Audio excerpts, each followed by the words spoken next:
Hello and welcome back to DriveDriverDriven. I'm Humble and we're back in the garage today, sort of working on two different projects at the same time because both need the same work. Particularly, today is about wheels and coatings. So both the wheels for the GT3 and the MK Indy came back from powder coating. We've seen the yellow MK Indy wheels previously. Now I get to show you how our Porsche wheels came out. But both of those need to be ceramic coated before they go on the cars respectively. And so today, that's what we're going to be doing, is applying a ceramic coat to these freshly coated wheels before they have a chance to get dirty. And then that way we can be sure they're fully protected, and then when they do get covered in brake dust, because it's going to happen, they'll be much easier to clean. So let me spin the camera around and show you what we're dealing with. So if this doesn't want to make you add a little bit of color to your life, I don't know what will. So as mentioned before, these are the new wheels for the MK Sports MK Indy project. These are FN01C. They're a 15x7. It's a JDM wheel. I had these stripped and repowder coated signal yellow to match the chassis. These are Advan GT for Porsche center lock 20-inch wheels for the GT3. And the same thing, I originally had to order these in black because while Yokohama does offer these wheels in this signal red color, they wanted a minimum order of like 20 before they would actually do the production run, because it is kind of a pain to swap colors in the factory line. And they had only had 2 or 3 orders, and I was not willing to wait a year or even longer. And as it was, I ordered black wheels and I had them stripped and powder coated to this red color, but it took them 10 months to arrive from the date of order. So I believe I ordered these in August or September of last year, and they didn't arrive until July. So that's the kind of timeline we were working with, and that was already too long for me. So while these wheels originally had a lot of details that were machined out, so like this lettering here was machined. There was lettering inside around the center lock hub that's machined that would show direction. It's still there, it's just recessed under the powder coat. And honestly, I kind of like having that covered up but still legible by the powder coat. It's less places for brake dust to settle in and dirt to settle in, and basically it's just going to be easier to clean for wheels that will make it onto the track. So all of the work for both sets of wheels were all done by Spray Technologies here in Santa Clara. And I cannot recommend them enough. They have been awesome to work with. I have yet another set of wheels going their way. I have actually more parts than even that going their way. And they will do ceramic coating for exhausts. So I'll be sending an exhaust their way in the future also for the MK Indy build. So now that you know the wheels that we're working with, how do you actually protect them? Well, normally if they were already covered in debris or brake dust or anything like that, you would have to very thoroughly clean the wheels, clay bar it. You'll use like wheel sprays, treatments, or cleaners to de-iron the wheels, because all of the iron that comes off of your rotors in the form of dust, that's not just from the pads, that's also iron dust from the rotors that will cause rust or other particulates to get embedded in the paint. All of that stuff has to come off. So that's why it's easier to just do this from the get-go before the wheels get dirty, while the paint is fresh, relatively speaking, so that we can pretty much eliminate more than half of the work. Because I will say cleaning wheels thoroughly to get this job done would take a significant amount of time, far more time than actually applying the ceramic coating itself.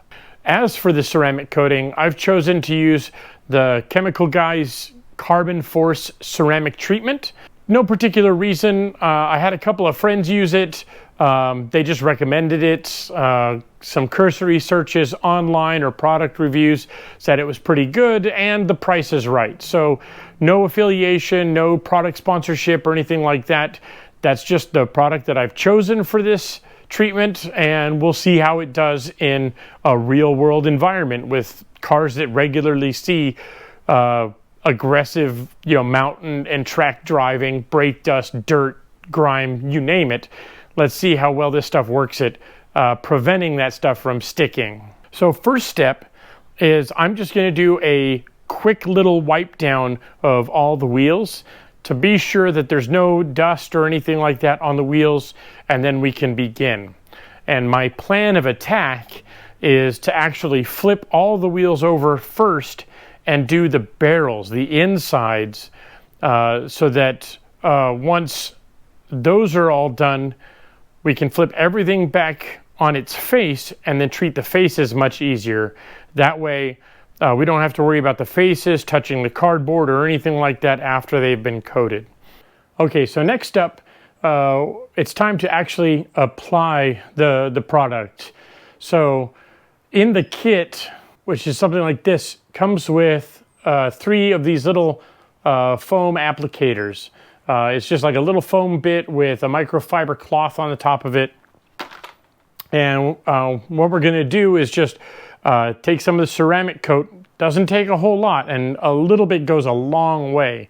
And we're going to apply it to the cloth and then take our applicator and run it around the wheel. You'll be able to see the spots where you've applied, where it starts to run thin. And like I said, a little bit goes a long way. Ideally, you want to wait about 30 seconds to a minute. So we might end up doing this one wheel at a time.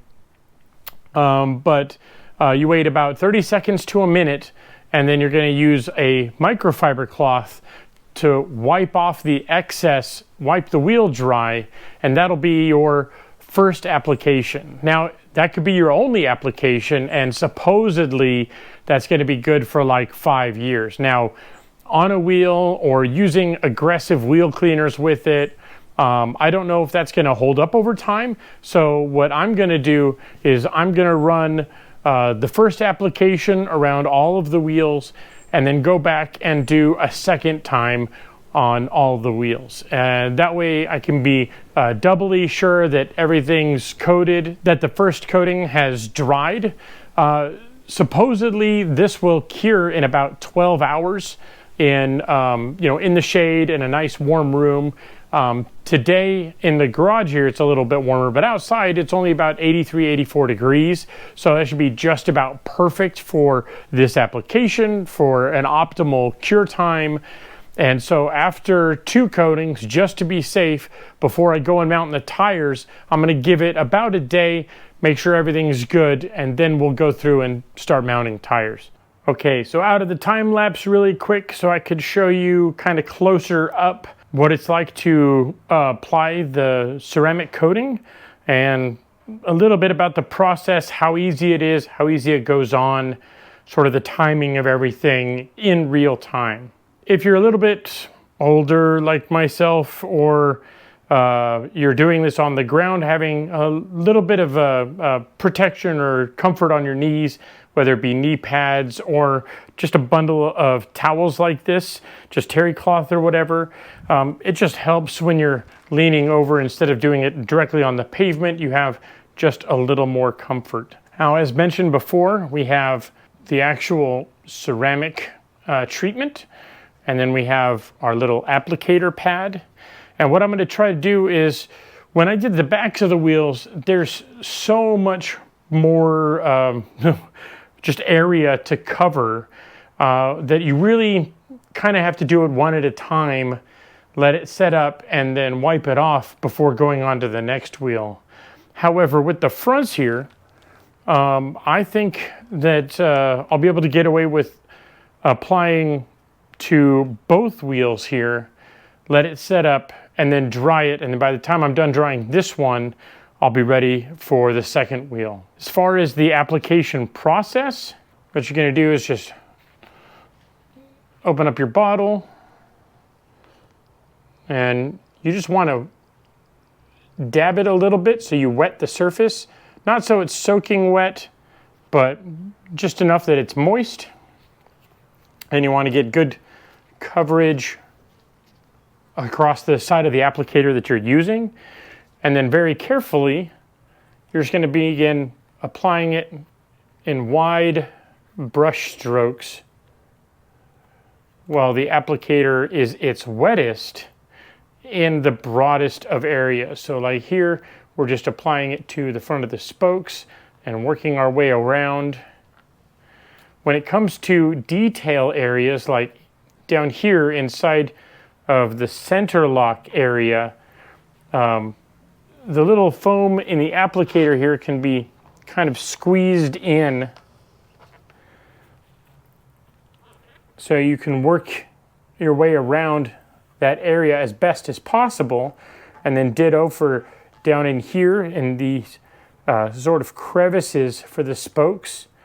You really want to get down in these areas, because anything that you don't find with the ceramic coat treatment will be found by dirt and brake dust and anything else. And what you'll find is that after driving around for a little bit, any areas you missed will be well highlighted by dirt and debris that stick where you didn't apply the ceramic coating. And so what we're going to do is just start working our way around the barrel here. Again, paying close attention to try and get into all the little crevices. I don't know how well it's showing up on camera, but after you wipe an area down, it does kind of have a matte type of finish, where it's not quite as glossy as areas that you haven't hit just yet. So it makes it a little bit easier to see what you've done and what you haven't done as you work your way around. And again, you just really want to try and hit every area of the spokes as you go. Try to get in like this detail lip. Again, the area sort of between the rim lip and the spoke. As we work our way around, there's little pockets here kind of in the sides of the spokes. There's not really a close-up because we were in time lapse, but on the back sides of the wheels behind the spoke here, there is an area that is cut in. And there's, some detail where they mark down like the wheel size, the manufacturer, things like that. And as mentioned before, you really want to try and get the applicator in there and wipe it down as best you can, because dirt will find all the little areas in that space, in between letters, in between like engravings, any little pocket, like you'll just find brake dust. And then what we'll do is just work our way around the rim lip to make sure that has good coverage. And as I said in the beginning, a little bit of this stuff goes a long, long way. Like it's still, the applicator's still pretty wet and we're still going through.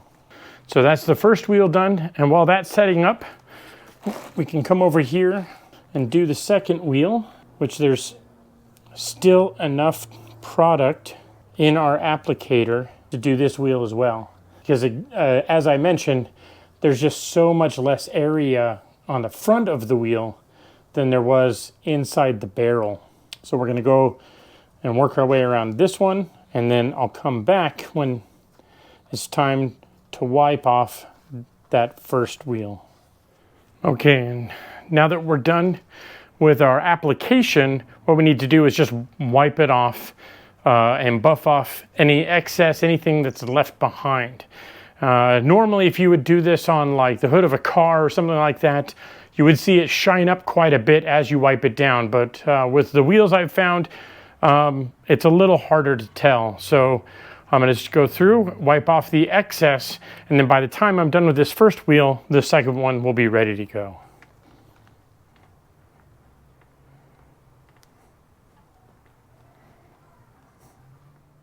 And there we are, just like that, the finished product.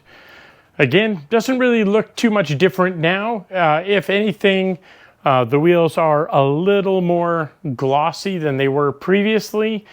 I don't know that it's really showing up on camera at all, but really the difference that's going to be made is when they get dirty on the road and the first time you go to wash it. Most of the dirt, debris, road grime, brake dust, etc. Should come off with just a simple spray of the hose, and anything else with just a minor amount of effort. So that being said, we are done with the wheels for now. These are going to get packed back up and set in the corner. Because we don't need to put tires or anything on these just yet. We can wait until the kit arrives. The Porsche wheels, however, are going to go with their tires, get mounted and balanced, and they have to go on the Porsche. And the wheels on the Porsche now, the stock wheels, are going to come off, and those are going to be color changed as well. Since we're looking over here, something I noticed when I pulled the two cars side by side is just how close they are in wheelbase. I made a post about this on Instagram, but if you look, kind of lining up the rear axle on the two cars, the fronts are maybe an inch or two within spec of the wheelbase.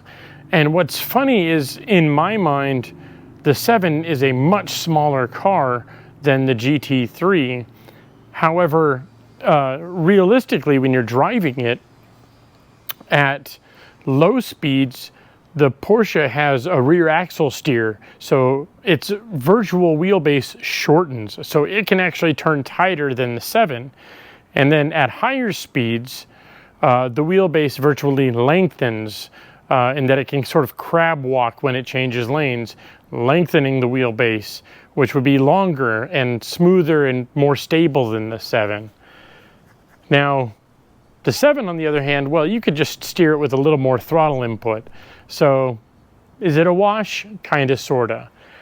But looking at it from the middle of the car, it's like you're driving the 7 from the back seat of the Porsche. And when you're driving it around, just the length of the nose in front of you is hard to get used to, and where the car pivots, because the virtual pivot as you're turning is actually in front of you, whereas in the Porsche, it's right about the middle of the car. So just weird things to get used to between one car and the other, and interesting differences between one car and the other. So I don't know how many people really line these two cars up side by side, but both really are driver cars, and absolutely a blast to drive. So just something interesting that I noticed while I had the two cars out of the garage and next to each other. I think that's going to do it for today. I'm basically a hot and sweaty mess from sitting in the garage and working on these wheels. Realistically speaking, I think this job took a couple of hours to do 2 sets of wheels at the same time. One of which was very large, which is the Porsche wheels, the 20-inch wheels with the large barrels. I would say those took up 2/3 of the time to do both sets. So if you are doing a set of wheels, especially a larger set of wheels, maybe set aside an hour and a half to get that job done. So that being said, thank you guys for watching, and I'll see you next time.